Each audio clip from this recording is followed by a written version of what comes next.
Talk 1580 amplify your voice and connect you with our powerful community of listeners. Email smb@kbla1580.com today. That's smb@kbla1580.com. At KBLA Talk 1580, we've got your black.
Of everyday people, if Donald Trump has his way, everyday people are in for some trouble over the next 4 years. And by everyday people, I mean people of color all over this country, because it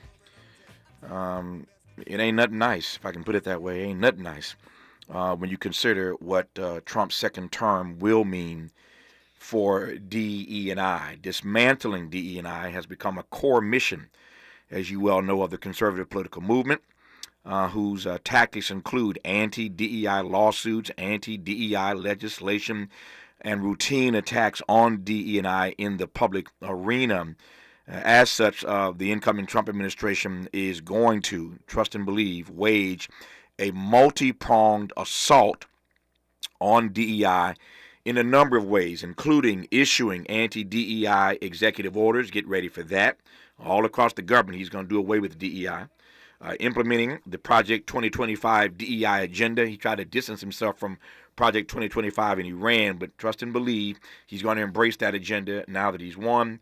And, of course, we can talk about shaping the judiciary. He'll continue doing that. Maybe at the Supreme Court level, certainly in the federal judiciary, he will continue shaping the judiciary. So just a few ways that we can expect that a Trump second term is going to impact DE&I as we know it. We'll get to that conversation here in just a second. On the B side of this hour, we'll close today's program giving you some advice for how to navigate this Trump moment of the next 4 years, specifically when it comes to your electronic devices. We were joking yesterday about the phones just pinging like crazy every 5 minutes. We got used to that years ago when Trump was president. When Biden came in, things calmed down. Now we're back to phones and our smartphone with all kinds of Trump news, how it might benefit your life. To do a little less technology over the next 4 years. We'll do that on the B side of this hour and close today's program. But I am pleased to welcome to this program now Leah Smiley. If the name sounds familiar, it should. She happens to be my sister-in-law, married to my brother Doobie. We call him Doobie. His real name is Derwin. But Leah just happens to be and has been for some time now the head of a major national organization called the Institute for Diversity Certification. We just call it in our family, everybody calls it IDC, but it stands for Institute for Diversity Certification. And so I'm not playing favorites here. There is no better person to talk to about the attacks on DEI over the next 4 years than the woman who happens to be my sister-in-law, Leah Smiley. Leah, how are you today? Good to have you on the program. Tavis, great to be here. Thanks for your time. Let me just jump right in and make the most of the time, these moments that we do have. You heard me mention a moment ago that there are all kinds of questions swirling about what a second Trump term is going to mean for DE&I. Let me just give you one example that we know already. So Trump has picked a guy named Brendan Carr as chair of the Federal Communications Commission. Now, I should be careful here because the FCC oversees stations like the ones across the country I'm talking on right now. So the FCC obviously oversees radio and television. He is currently the top Republican on the commission. And Trump has suggested that he will be the president's choice, president-elect's choice, to run the FCC. But Brendan Carr has publicly vowed to root out the federal spending on diversity, equity, and inclusion. He's already gone in and said, if I'm the chair of the FCC, I am going to root out spending, all spending, on DE&I. And that's just one department. That's just the FCC. As I mentioned earlier, all across the board, we can expect in this second term that there'll be anti-DEI executive orders. There'll be an implementation of the Project 2025 DEI agenda. So let me just start with a broad question and we'll narrow as we move through this hour. How are you, given the work that you do every day at IDC, how are you bracing yourself for the 4 years in front of you? So we've been having a lot of conversations with our certified diversity professionals, CDPs, certified diversity executives, CDEs about this very topic. And the first thing that we've been telling them is, look, we've been here before. Right? So because we've been here before, we need to recognize that there is a need for us to return to strategy. And just to level set, it's important for us to define what strategy is. That is a plan of action that is designed to achieve a major aim, such as representation, belonging, fairness, inclusion, justice, accessibility. And if we're talking about developing a strategy, it means that we're going to have to prepare for those A-B scenarios. If A happens, then B. If C happens, then D, making it so that we are developing contingency plans. We're also going to have to design a strategy for getting through this impending administration and impending attacks on education, employment, and entrepreneurship for people of color. It's already been noted that those contracting programs are going to be under attack. The Department of Education is going to be wiped clean. There's going to be a lot of different changes with government agencies. And we need to think about how are we going to navigate through all these changes? Well, since they are planning to focus on religion, I don't know if it's the kind of religion that you and I know, but certainly they're going to talk about religion. Let's go back to the churches and start talking about what the churches can do. Let's look at what we can do in our own families. Let's talk about establishing more collaborations and also duplicating our work and trying to figure out what we can do. I want to talk about my strategy when we come forward here. I certainly initially want to go to the point you made a moment ago about black folk in contracting. We've worked really hard over the years at MBE, WBE, DE&I. We have made some progress in this country over the years to make sure that everyday people, that people of color, that women for that matter, are included in these processes.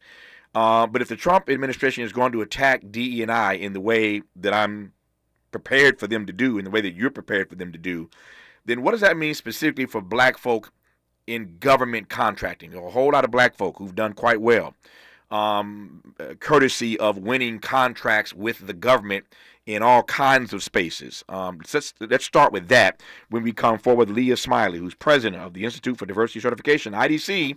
You're listening to her right now on Tavis Smiley. From California to the Carolinas, everybody's listening to Tavis. More when we come forward.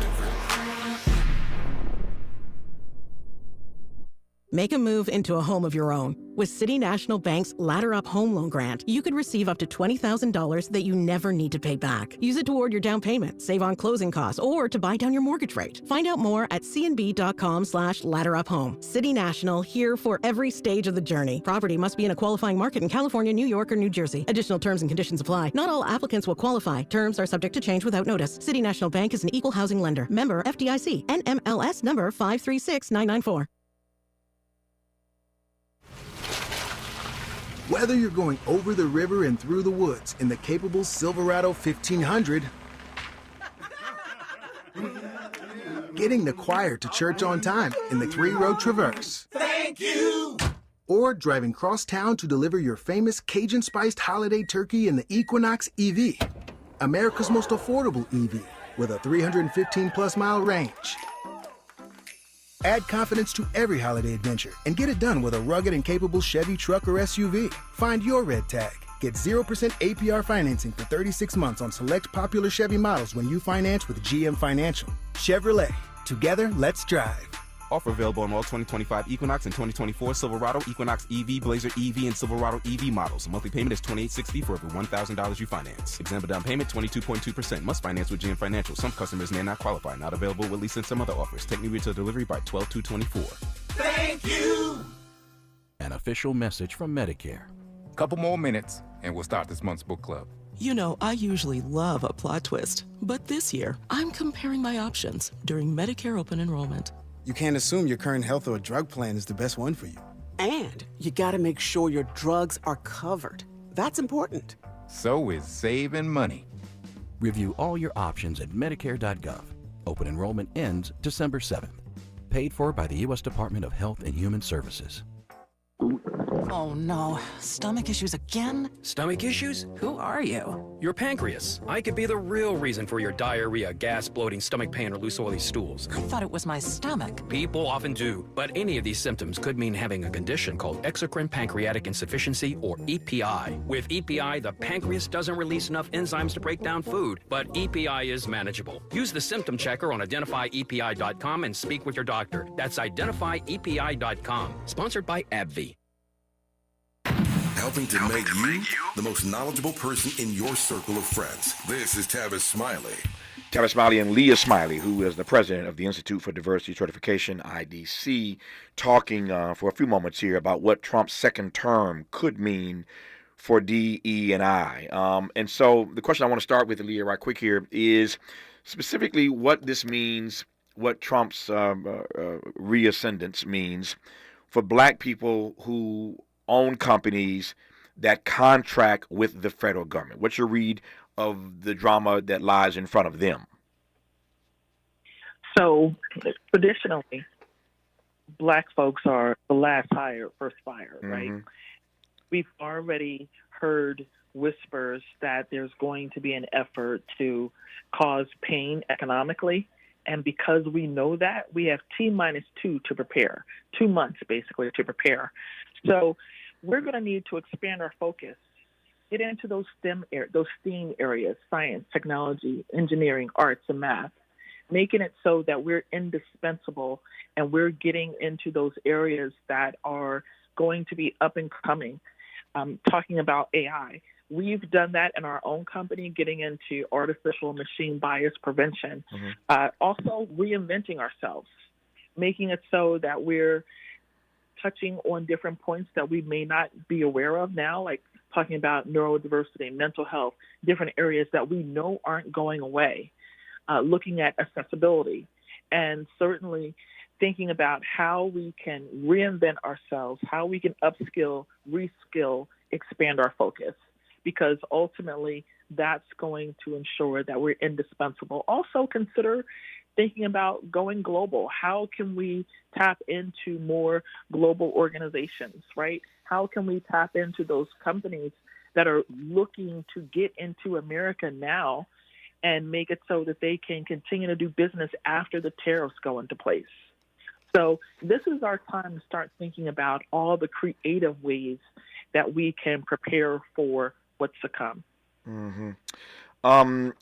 What's your sense of what it means in a moment where we live in the most multicultural, multiracial, multi-ethnic America ever, to have the FCC and other major government departments ending their promotion of DE&I? I mean, it's always fascinating for me that we again are at this moment where we have this multicultural, multi-ethnic, multiracial, I said a moment ago, demos. But at that very moment, now you have someone who's going back into the White House who wants to wipe out all spending and all promotion of that very concept. I mean, if that isn't, anyway, your thoughts on that? So where we have to move to is a point where we're not doing DEI in accordance with what the law says that we have to do. Yes, we have to comply with the law, but that's different from having an organizational strategy that has a vision for the future. At the end of the day, no one can change the fact that demographics have changed and they're here to stay. They're going to continue to change. And certainly because a lot of organizations don't have a good idea about the demographics and how their customer base has changed, They may take steps that are contrary to what their future is going to entail, but the future is diverse. And at the end of the day, there's nothing that anyone can do to change it. So for organizations, yes, you can comply with the law. As there was an article in the Harvard Business Review that says, what Trump's second term could mean for DEI. It says as a strategy, when in Rome, do as the Romans do. But you have to have your own vision for inclusion. So if the FCC changes, organizations should not change with the political administrations. You've got to make sure that the organization is steady and consistent, because if you don't, you're going to get to a point in the next 4 years, in the next 8 years, where you're going to be disconnected from the majority of consumers that are out there. Right. So I know that what IDC does, the Institute for Diversity Certification, as its name suggests, what you all do is to get people certified in the diversity space and arena. You do that for public institutions, and you do that for private institutions. Stay with me here. Here's what I also know, having done this a while behind this microphone, that oftentimes when the government looks the other way, private sector will do likewise. If the private sector can get away without having to take DE&I seriously because the government itself is looking the other way, then that's exactly what happens. So as the institute that is about the business of certifying people in public spaces and private spaces around issues of DE&I, what does that leave IDC? If the government looks the other way and private sector does likewise, then what does that mean, again, for those organizations like yours that certify people in diversity? That's a great question.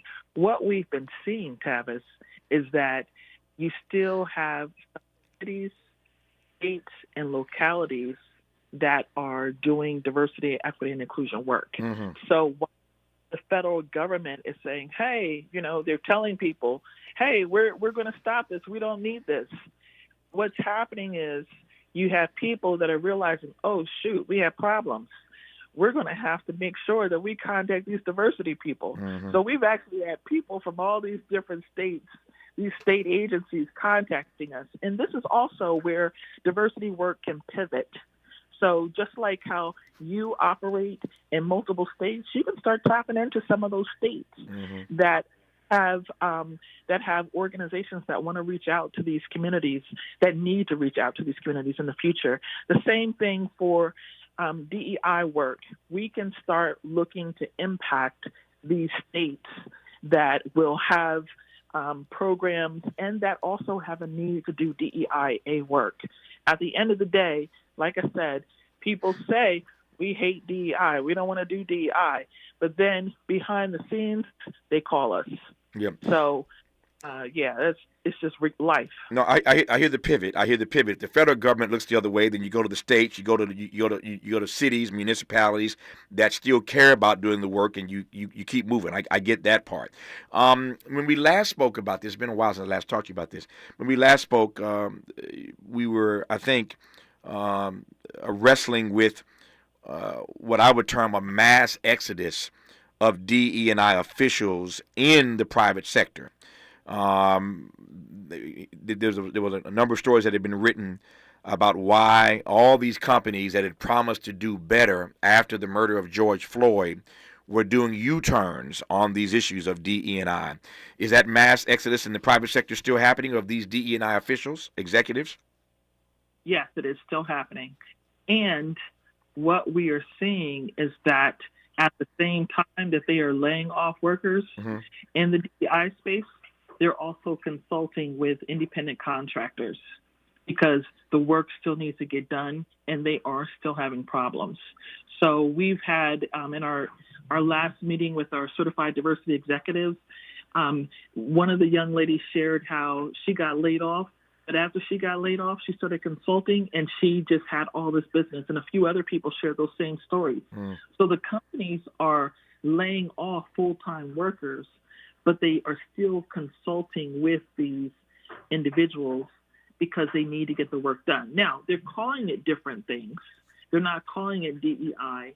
They're saying, hey, we have a need for inclusion, or for, they may not call it inclusion. They call it like different words. I'm not sure what word to use, but certainly they call it different things, but the work is still the same. Mm-hmm.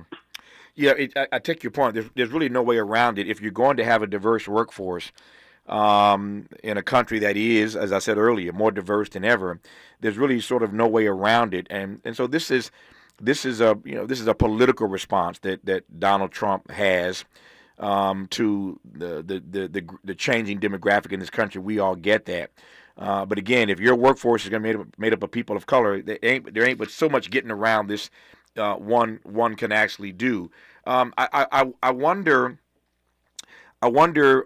what this means. By this I mean Trump's reemergence as president.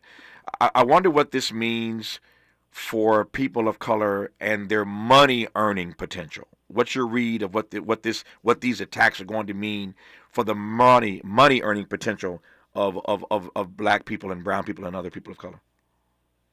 So let's look at this for what it is. Mm-hmm. This is really an attack on the ability of black and brown people to thrive. Mm-hmm. Because if we're going after education, employment, and entrepreneurship, we're talking about the possibility that these individuals will be negatively impacted by a Trump administration. And certainly this is where we have to get proactive. And like I said, we've been here before. So just like we've been creative before in dealing with this underlying issue, we've got to get creative now.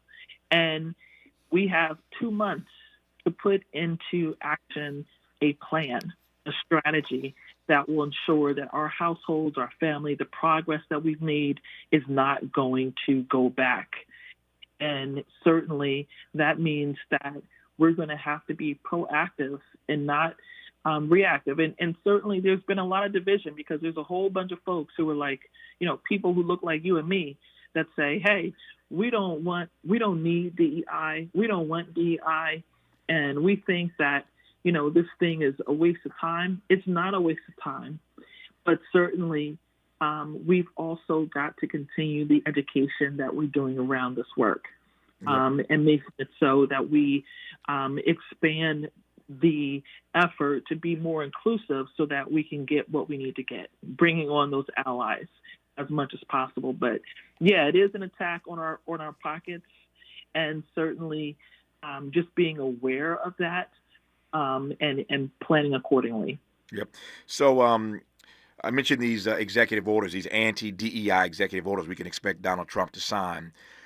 Just to take you back right quick, some history here. In September 2020, Donald Trump issued an executive order that purported to ban federal contractors from engaging in so-called divisive, that's his word, divisive DE&I training. The order was then revoked by Joe Biden when he became president, but Trump's allies have already, we are told, prepared an executive order for the new president to sign on day one, which would eliminate programs that promote diversity, equity, and inclusion. So he's going right back to where he was in September 2020. He did it then. Biden reversed it. Trump's going right back to it, we're told, on day one. Here's my question. If you're one of those private sector business leaders who doesn't want to turn a blind eye just because the federal government is turning a blind eye, what's your advice, your best advice to these leaders, Leah, about how to continue building just and inclusive organizations even in this challenging moment? So let's start with the business case. Citigroup estimated that the cost of racism is $16 trillion a year. So think about that huge number of that huge amount of money that we're losing every year that we allow racism to persist in our society. When we're talking about diversity, we've got to have a business justification that pertains to making money, saving money, achieving organizational goals. Yes, you work for a nonprofit, a government agency, an educational institution, whatever. Everybody's concerned about the bottom line. You have to have that business case to justify the expenditure of time, treasury, and talent. So the business case is first. What is the business justification for us doing this? Second, and that has to be defendable, right? Second thing is that we have to be committed to saying, hey, we're committed to the work. We're not committed to the name. Let's not play alphabet soup. Let's not play word bingo where we have to call it all these different things. Let us commit to some principles.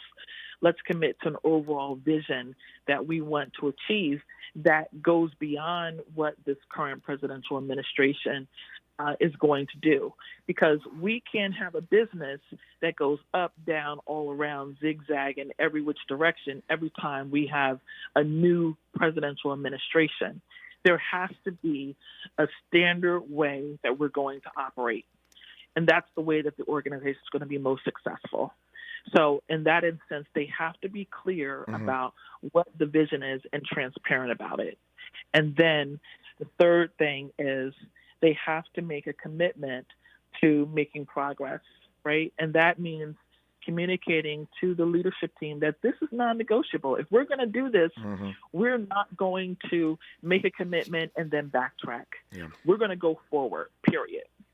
We're all bracing ourselves for what Trump's second term will mean for diversity, equity, and inclusion. I told Leah that she's at the top of my prayer list these days, given what she does as the president of the Institute for Diversity Certification, IDC. They've got their work cut out for them for the next 4 years. But to her earlier point, we've been here before, and they will figure it out. Leah, thanks for your work. Good to have you on the program. Thanks for your insights. I appreciate it. Thank you. Thank you for coming on. When we come forward, our remaining 30 minutes, pings, alerts, notifications. How can we survive? How can we navigate the next 4 years of the Trump era? Some advice for you from a special guest. Stay tuned to Tavis Smiley. This is getting good. Yeah, man. Tavis Smiley continues when we come forward. Paid for by government.com. Did you know the United States Mint has issued a new Morgan silver dollar coin in proof condition for the first time? Not only that, they are also minted in 99.9% pure silver for the first time ever in history. Coin experts are calling this an amazing opportunity for anyone that knows the enduring popularity of Morgans. But you must hurry. Only 400,000 of these legal tender silver dollars were issued. These first ever Morgan silver dollars are brand new with stunning mirror-like finish, minted by the iconic San Francisco Mint. Call now and you're guaranteed a new first ever 99.9% pure silver proof Morgan dollar. To learn more, call 1-800-973-9717. If you order now, you will receive a free coin collector bonus pack, a $25 value, free with every order. Call 1-800-973-9717 now to secure your new Morgan silver dollars before they are gone. That's 1-800-973-9717. With 4 things you should know from BIN News. Ukraine has started using U.S.-made missiles against Russia, with Moscow claiming to have shot down 5 today. This marks the first such strike since President Biden approved the use of U.S. weapons by Ukraine. A lawyer tells NBC News 2 clients testify that former Congressman Matt Gaetz paid for sex, and one witnessed him with an underage girl in 2017. Gaetz is President-elect Trump's pick for Attorney General. In the subway chokehold trial of Marine veteran Daniel Penny in New York, the defense will present their case today after prosecutors rested on Monday. Prosecutors argue Penny was reckless in holding Jordan Neely in a chokehold for nearly 6 minutes on an F train last year. And the 9-1 Detroit Lions are now the favorite to win Super Bowl 59 despite never advancing to the game. The Lions have the best odds to win the championship according to FanDuel, followed by Kansas City Chiefs, Baltimore Ravens, Buffalo Bills, and the Philadelphia Eagles. Get BIN News on demand 24/7 at BINnews.com. Shop early, save big all month long during Black Friday build-up at Lowe's. Get a free Select tool when you buy a Select battery or combo kit, because Lowe's knows deals. Valid 11/7 to 11/20. Selection varies by location while supplies last. This is the KBLA Sports Minute with Ray Richardson. Exciting game last night at the Intuit Dome in Inglewood. The Clippers held on for a 102-99 win over Golden State. The game featured the top 2 3-point shooters in NBA history. Golden Golden State's Steph Curry and James Harden of the Clippers. Curry and Harden combined to make 8 of 21 threes. Curry finished with a game-high 26 points. Norman Powell led the Clippers with 23. The Clippers are 5-4 at home after an 0-4 start. The Lakers are back in action tonight at Crypto.com. They face Utah with a 5-game winning streak. Tip-off time tonight is 7:30. The SWAC conference gave 1-game suspensions to 16 football players at Jackson State and Alabama State for their involvement in a post-game brawl Saturday in Montgomery. 7 players from Jackson State and 9 from Alabama State were disciplined. The conference also fined both HBCU schools $25,000. No debates, no speculation, just the info you need. That's your KBLA Sports Minute. I'm Ray Richardson on KBLA Talk 1580. We've got a lot to talk about. Are you interested in catching up on all the latest entertainment news, trending topics, and exciting interviews? I got you. Tune in to The Raw Report with Robin Ayers, Monday through Friday, 6 to 7 p.m. I'm your host, Robin Ayers. Join me every weekday with some of the best entertainment contributors in the business as we break down what's going on, who's got next, and what not to miss. Only on The Raw Report with Robin Ayers. Unapologetically progressive. KBLA Talk 1580. We've got your black.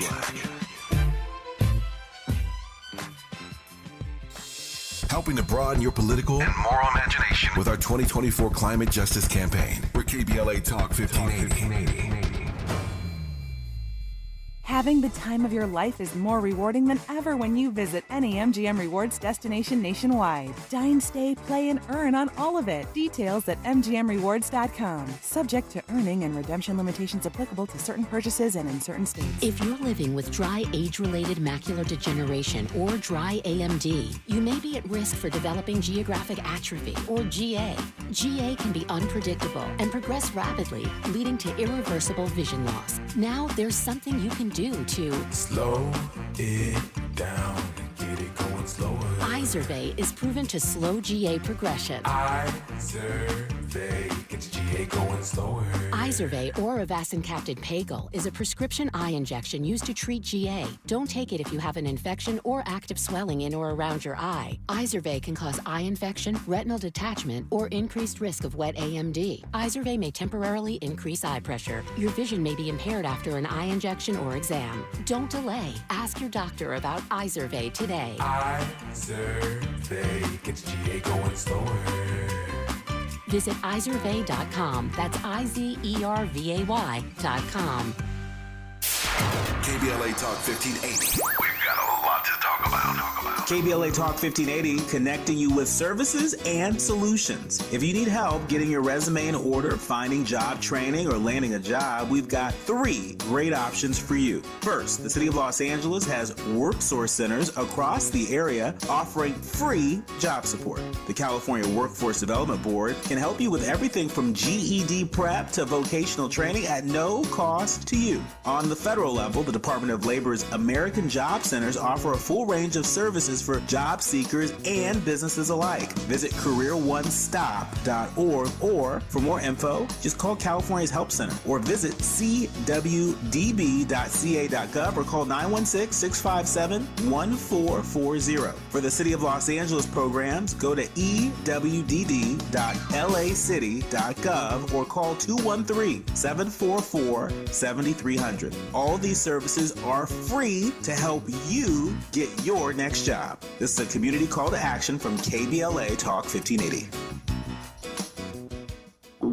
Oh no, stomach issues again? Stomach issues? Who are you? Your pancreas. I could be the real reason for your diarrhea, gas, bloating, stomach pain, or loose oily stools. I thought it was my stomach. People often do, but any of these symptoms could mean having a condition called exocrine pancreatic insufficiency, or EPI. With EPI, the pancreas doesn't release enough enzymes to break down food, but EPI is manageable. Use the symptom checker on identifyepi.com and speak with your doctor. That's identifyepi.com. Sponsored by AbbVie. Point! Hey, you okay? You don't normally miss those shots. I just haven't been as regular lately, and it's making me feel sluggish. You should try Metamucil. It's been a game changer for me. Metamucil's plant-based psyllium fiber helps trap and remove the waste that weighs you down. Ace! You're moving better than you were last week. Definitely. Metamucil keeps you moving. These statements have not been evaluated by the Food and Drug Administration. This product is not intended to diagnose, treat, cure, or prevent any disease. Learn more at metamucil.com. Let's get back to it with Tavis Smiley. Most of us have gotten so used to, these notifications and alerts, pings and rings, that even if we don't want to be on our phone so much, we don't know exactly what to do about it. When author Carlos Whitaker realized how many hours he was spending on his phone every day, he took extreme measures, spending nearly 2 months screen-free at a monastery, at an Amish farm, and at home to see how unplugging would change his body and his soul. In his new book, Reconnected, Carlos blends the inspiring story of this experiment with practical guidance on how each of us can reset our relationships with our screens and step into lives of real connection. I am pleased to have the author, Carlos Whitaker, on this program. Carlos, how are you today, sir? I'm doing amazing. Thanks for having me, Tavis. Man, it's my great honor to have you on. Again, the book is called Reconnected, How 7 Screen-Free Weeks with Monks and Amish Farmers Helped Me Recover the Lost Art of Being Human. Delighted once again to have Carlos Whitaker on this program. All right, let me make the most of the time that we have, the limited time that we have. Tell me about how this experiment came to be. What animated all of this? Yeah, absolutely. You know, Tavis, we all get that notification that comes on our phones every Sunday, and it tells you have averaged however many hours a day. Yes. And you know, and you don't want to look at that because it makes you feel a little bit, nauseous. And so, mine came. It was late 2022, and mine slid across my screen. And it said that I was averaging 7 hours and 23 minutes a day on my phone. Now, before anybody judges me, the average American spends 5 to 6 hours a day on their phone. So, my job is on my phone. I make YouTube videos, TikToks, Instagrams, all the things. And so I just kind of said, you know what, it is what it is. But then, Tavis, I did the math. And the math is what propelled me into this experiment. That is 49 hours a week. That is, so 2 entire cycles of the sun a week I'm spending looking at my phone. The math is 100 days a year I'm looking at my phone. And if I live to be 85 years old, I will spend over 11 years of my life looking at my phone. So that's when I made a decision. You know what? I want to see what this is really doing because this isn't what we were created to be. And I want to see what this is really doing to my head and my heart. I'm so glad you started there because I get those pings every Sunday as well, as do all the rest of us. And every week, if I take the minute to look at it, and I'm like you, I'm scared to look at it sometimes. But I've looked at it so many times and had these pangs, these feelings of guilt. Like, how can I be spending this much time a day on my phone? Like you, my phone is my access. I'm looking at it when I'm on the air 3 hours a day. All the breaking news comes to my phone. I got to be on top of that while I'm on the air. And then when I'm off the air, I'm running my company, doing all the things that I do. So again, I'm not making excuses. I'm like you. My phone is my work. No question about that. No question about it. And yet I still feel guilty from one Sunday to the next if I don't get that number a little bit lower this week than it was last week. Talk to me about those feelings of guilt. I assume you felt the same way. So good. Oh, absolutely. Here's the thing, right? Like, again, as an author and a speaker and a podcaster, like, I use social media as a way to pay the bills. Like, this is like part of my income. It's part of my life. Right. But here's the thing. When I started feeling guilty initially at the beginning of this experiment, I really quickly realized, Tavis, that once I got to this monastery and I was like 4 days in and I'd had my panic attacks and my heart palpitations and my night sweats and I was coming off of this drug that's coming through the phone, into me, I realized really quickly that this experiment wasn't about the phone actually at all. Like it was about, it's not why phones are bad. It's why it's beautiful on the other side of the phone. And I think when I started to fall back in love with all the things on the other side of the phone that we had forgotten how to do, guess what happened? I didn't set up one rule about less screen time. I just started to pick up my phone less because I was doing the things on the other side of the phone that I think we were all created to do that maybe we've just forgotten.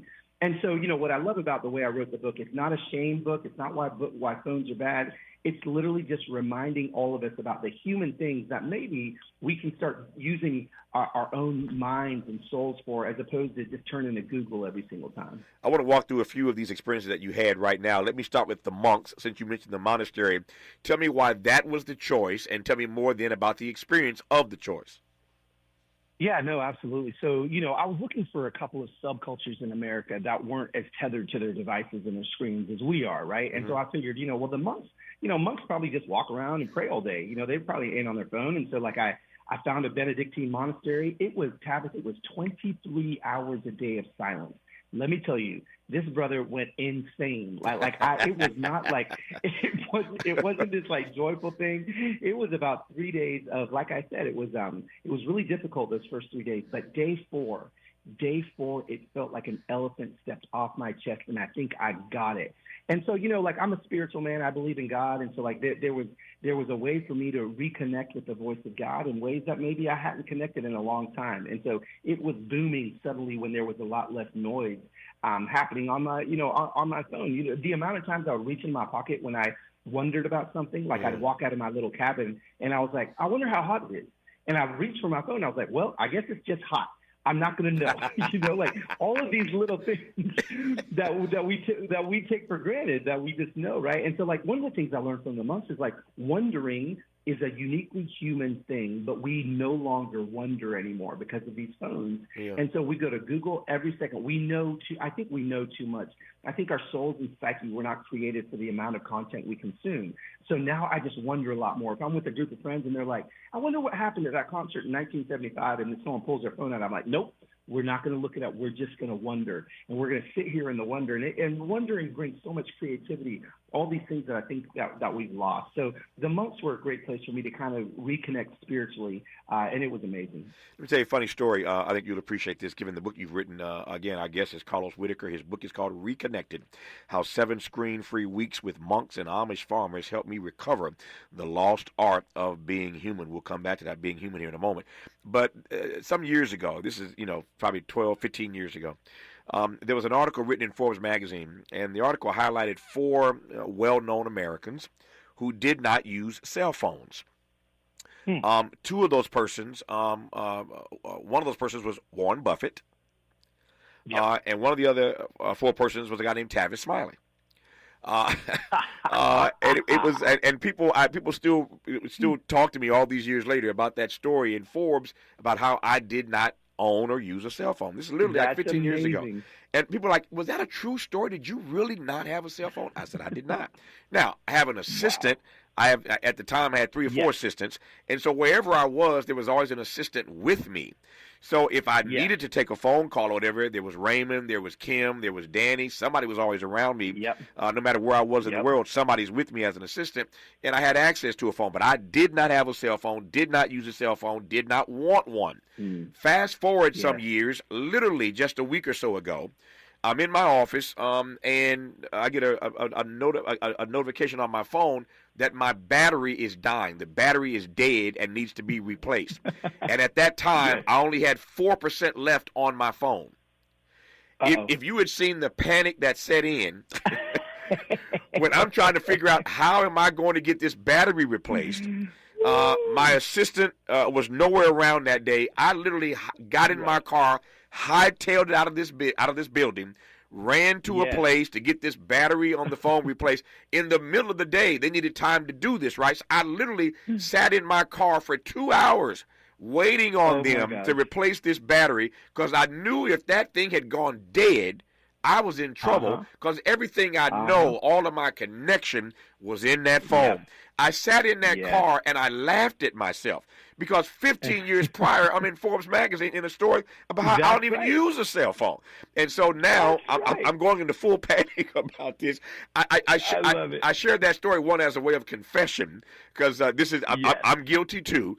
But I also share that story because when we come forward, I want to ask Carlos Whitaker to tell me a bit more about those first few days at the monastery. He was joking, or maybe he wasn't joking, about breaking out in hives and the sweats and the night terrors because he didn't have his phone. But on that 4th day, on that 5th day, when things broke for him, it opened his eyes. I want to hear though about those first few days when he just thought he couldn't survive without his smartphone. You're listening to Carlos Whitaker, and I'm glad about it right now on Tavis Smiley. Generous listening. Charitable listening. It's why everybody wants to talk to Tavis. The conversation continues when we come forward. You've got a Pepto predicament, moviegoer. Hey, I can hear your stomach grumbling. Sorry, I ate that entire tub of popcorn with extra butter. You overdid it, and now your movie has turned into a blockbuster bellyache. Undo it with Pepto. When you have nausea, heartburn, indigestion, upset stomach, diarrhea. Pepto Chewables provide fast 5-symptom relief, so you can focus on the action on the big screen instead of in your stomach. When you overdo it, undo it with Pepto. Use as directed. Keep out of reach of children. Sometimes I struggle to get to sleep. My body stopped for the day, but my mind is still running. So I take ZQuil. ZQuil, the world's #1 sleep aid brand, has a range of non-habit-forming products to fit you and your family's needs. Invest in a great night's sleep for the best you tomorrow. I'm awake and ready to take on anything. Better days start with ZQuil nights. Explore our products at ZQuil.com. Use as directed. Keep out of reach of children. Hey, can you blow up some balloons for Jack's party? I can't. I'm so congested. You need Sinex Saline from Vicks. Sinex Saline Nasal Spray. Yeah, just Sinex. Breathe. Sinex Saline instantly clears everyday congestion associated with colds and year-round allergies with a gentle, ultra-fine mist that's no mess and easy to control. Daddy, we need more balloons. On it. Enjoy life's important moments without congestion. Try Sinex Saline from Vicks. Just Sinex. Breathe. Use as directed. Mommy, want to play a game with me and Dad? Mommy's not feeling good.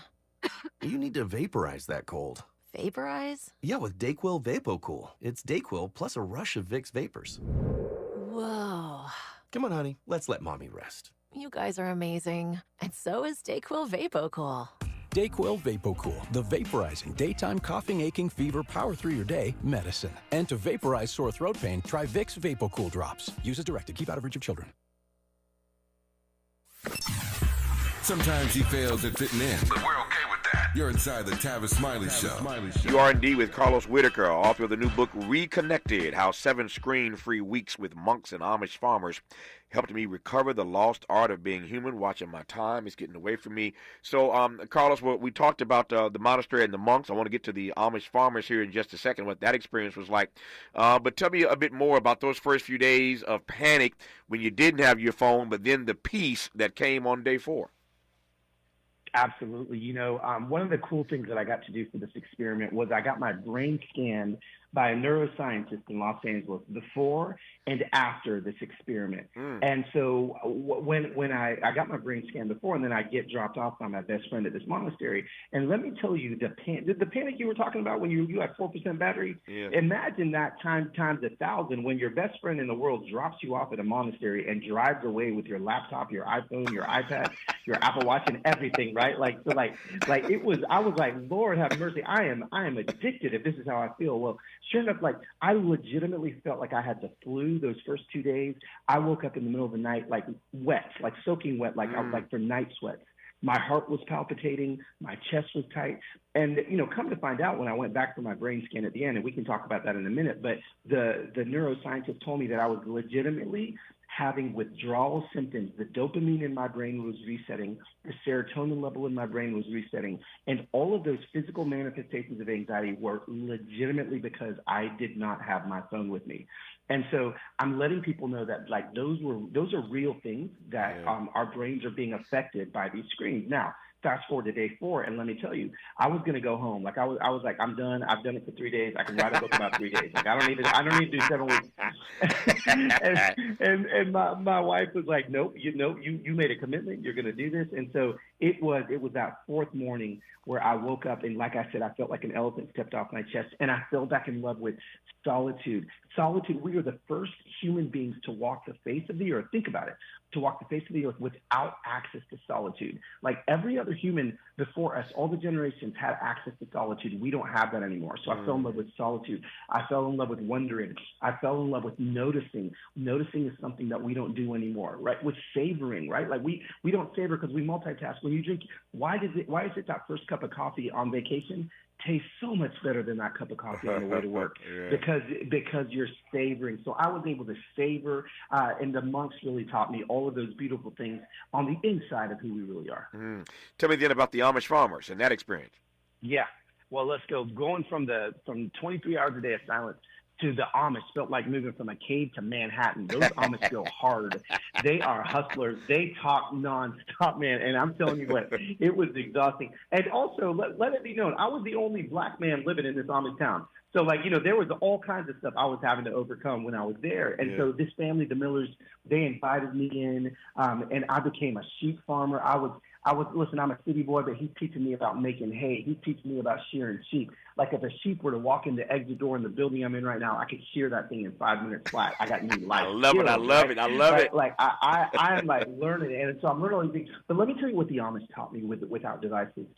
They taught me about what community looks like, about, you know, they ask two questions when any new piece of technology enters into their lives. The two questions that they ask are, will this piece of technology bring us closer together, or will this piece of technology take us farther apart? That's why they don't have cars. They don't think cars are evil. They just think, you know, if we all had cars, we'd be hundreds of miles away from each other if somebody's barns burns down and we can't build that thing up in 48 hours, right? And so those are the questions that they're asking themselves. And those are some of the questions that I'm beginning to ask myself when I implement a new app, when I implement something. Is this going to bring me closer to who I'm created to be, or is it going to take me farther apart? And then the second thing the Amish taught me that was mind-blowing is, you know, that first breakfast and lunch that I had, they lasted like 90 minutes, like an hour and a half for breakfast. And I'm like, why are you guys eating so long? Like, it's so long. And and after a few days, you know, Willis, the farmer I was living with, because Carlos, like, we don't have Instagram and Facebook to catch up with each other.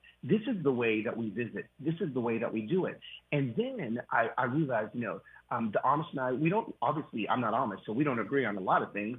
And we were disagreeing passionately over, like, political things, over, you know, hot topic issues, over a meal, over the shared love of a meal for 90 minutes. Yeah. And it's just impossible to hate somebody over a good, juicy burger for 90 minutes. We were able to, like, disagree and agree. And the average American meal in 1923 lasted 90 minutes long. The average American meal in 2023 lasts 12 minutes long. And so people wonder why we can't connect anymore, why we've lost the art of conversation. Those are some of the beautiful things that I reconnected with off the screen that the Amish taught me. There is so much richness in this book, as you can imagine. We're just we're speeding through this thing. But the book is called Reconnected, How 7 Screen-Free Weeks with Monks and Amish Farmers Help Me Recover the Lost Art of Being Human. When we come forward in our remaining moments with Carlos Whitaker, we'll talk about how he rediscovered the lost art of being human. That part we'll get to. And I know you're as curious as I am. I got a smart and curious audience. Everybody wants to know what happened when he went back to the neuroscientist to get that brain scan when it was all said and done. I want to know. You want to know. We'll find out together when we come forward on Tavis Smiley. Why does Tavis say, when we come forward? Because he's not going back. And you don't have to go back either. Forward ever, backward never. More of Tavis Smiley when we come forward.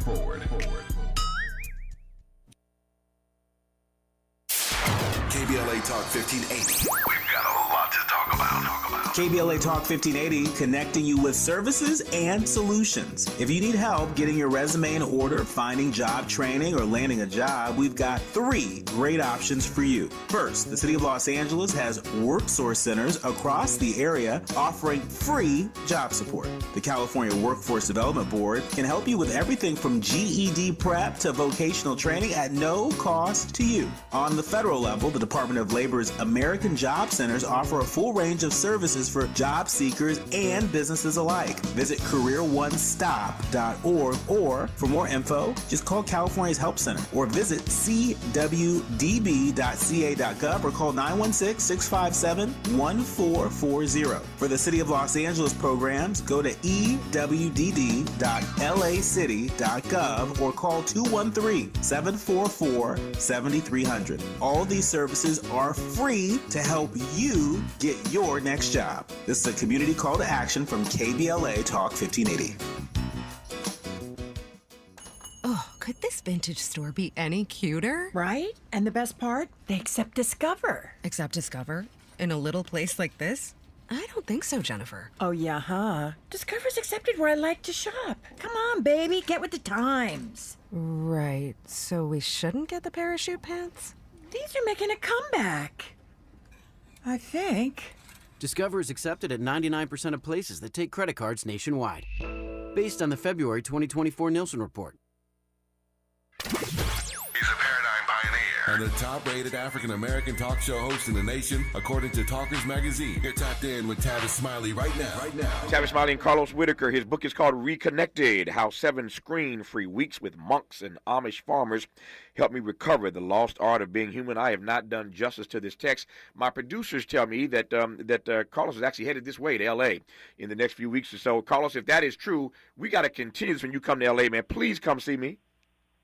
I am game, man. I would love to sit down with you. Yeah, please come see me in studio. But I got 2.5 minutes left. I want to cover 2 more things right quick in this conversation. Number one, after all this experience, did you feel more human? Number one. And number two, the audience is dying to know what happened with that brain scan when you went back after the experiments. You got 2 minutes to answer those 2 questions.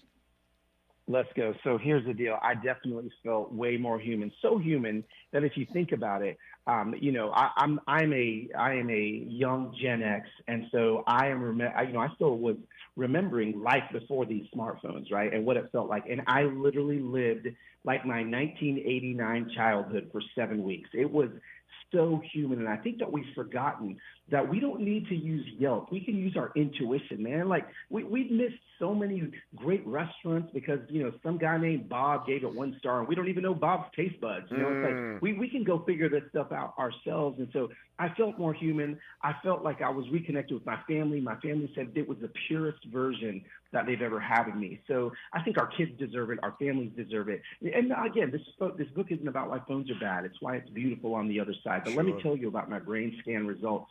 My brain scan results were mind-blowing. So first of all, my cerebellum, Dr. Amen said, healed about 5 years in those 7 weeks. And here's the kicker. My father, he has been diagnosed with dementia, so I'm a big brain health advocate, and I don't want to go down that road.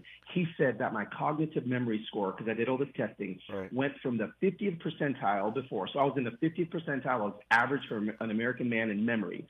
When I got done with my 7 weeks, I was in the 99th percentile of memory. There was only 1% of men with better memory than me when this was over. So these smartphones aren't actually making us smart, right? Yeah. They're making us pretty dumb. Yeah. And so, that was something that absolutely changed my perspective on how I use my phone. It is an amazing piece of work, Carlos Whitaker. I'm so glad you did it. I'm so glad you endured those experiences. I'm so glad you took time to talk to me today. Yeah. The book is called Reconnected: How 7 Screen-Free Weeks with Monks and Amish Farmers Helped Me Recover the Lost Art of Being Human. You heard Carlos say earlier when he comes to the West Coast, he'll come in and see us. There's so much other stuff in this book I didn't get to, so I'm looking forward to Carlos coming in studio. Absolutely. And we'll do more about we'll get into a bit more of it. Carlos, thank you for the time, man. I deeply appreciate you, sir. Just like that, 3 hours gone. Back here tomorrow. Lord willing to do it all over again. Until tomorrow, thanks for tuning in to Tavis Smiley. And as always, keep the faith.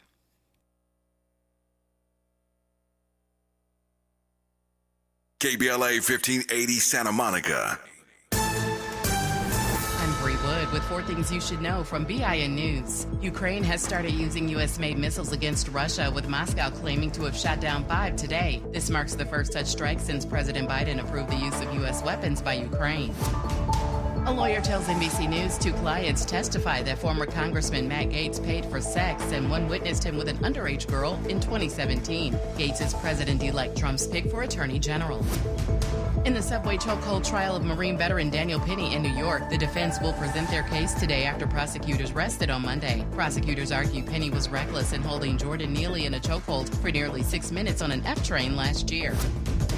And the 9-1 Detroit Lions are now the favorite to win Super Bowl 59, despite never advancing to the game. The Lions have the best odds to win the championship, according to FanDuel, followed by Kansas City Chiefs, Baltimore Ravens, Buffalo Bills, and the Philadelphia Eagles. Get BIN News on demand 24/7 at BINnews.com. Shop early, save big all month long during Black Friday build-up at Lowe's. Get a free Select tool when you buy a Select battery or combo kit, because Lowe's knows deals. Valid 11/7 to 11/20. Selection varies by location while supplies last. This is the KBLA Sports Minute with Ray Richardson. Exciting game last night at the Intuit Dome in Inglewood. The Clippers held on for a 102-99 win over Golden State. The game featured the top 2 3-point shooters in NBA history, Golden State's Steph Curry and James Harden of the Clippers. Curry and Harden combined to make 8 of 21 threes. Curry finished with a game-high